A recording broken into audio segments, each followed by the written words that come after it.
Amol मतकर sir हे कशा पदाधिकाऱ्यांचं नाव आहे, की आपण वेगळ्या-वेगळ्या व्हॉईस ऑफ मीडियाच्या विंग तयार केल्या. Radio wing, Urdu wing, TV wing, की त्या पत्रकारांचे पण काहीतरी वेगळे प्रश्न आहेत आणि ते मांडले गेले पाहिजे. आणि त्या सगळ्या टीमला लीड करण्याचं काम मतकर सर करतायत.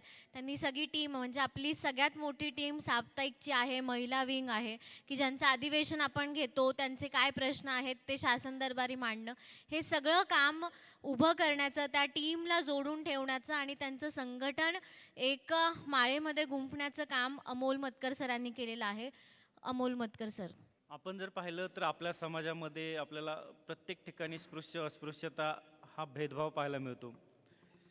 प्रत्येक क्षेत्रामध्ये आज सगळं काय बदललं गेलं आहे, सगळं आज बदलतंय, डिजिटल युग आलं आहे, परंतु कुठंतरी अस्पृश्यता हा भेदभाव मात्र प्रत्येक ठिकाणी प्रत्येक क्षेत्रात डोकावताना दिसतोय.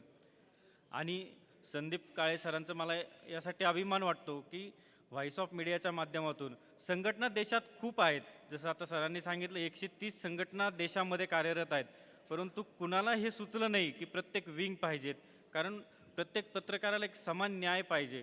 आणि त्यासाठी म्हणून संदीप सरांनी प्रत्येक विंग वेगवेगळी बांधायचे ठरवलं. मग त्यात उर्दू विंग असेल, रेडिओ विंग असेल. रेडिओ विंगचे कर्मचाऱ्यांना किंवा तेही पत्रकार असतात, पत्रकार असतात, आपण हे कधी मान्यच केलं नाही, कारण तेही बातम्या देण्याचं काम करतात. आपण ह्या लोकांना आपल्यात ते आहेत, आपण कधी धरूनच चाललो नाही. म्हणून संदीप सरांनी काय केलं, हेही पत्रकार आहेत, त्यांनाही समान न्याय मिळाला पाहिजे.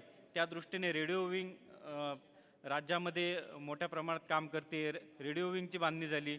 मग उर्दू विंगची कुठल्याही जातीचा भेदभाव न करता एक उर्दू पेपर जे चालतात आज, त्या उर्दू पेपरचं काम खूप मोठ्या प्रमाणात आहे काही ठिकाणी, परंतु त्याकडेही दुर्लक्ष झालं आहे. तेही पत्रकार आहेत, आपलं त्याकडे दुर्लक्ष का होऊ द्यायचं, ह्या दृष्टीने काळे सरांनी जी मोहीम हातात घेतली सगळ्यांना एकजूट करण्याची.